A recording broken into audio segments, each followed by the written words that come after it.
பாருங்க.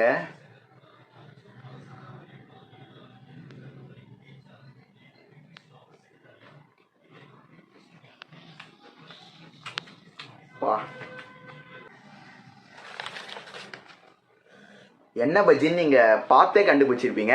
நீங்கள் நினச்சதா வாழைக்காய் பஜ்ஜி. ரியலாக பிடிக்க முடியல, அவ்வளோ சூடாக இருக்குது.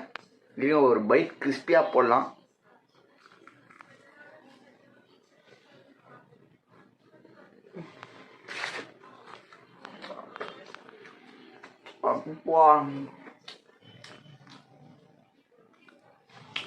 ரியலாகவே பஜ்ஜி டேஸ்ட்டும் சூப்பராக இருக்குது.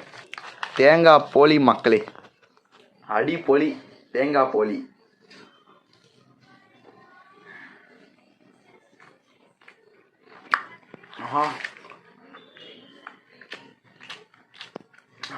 என்ன மக்களே, எல்லாமே அப்படியே உள்ளே போயிடுது.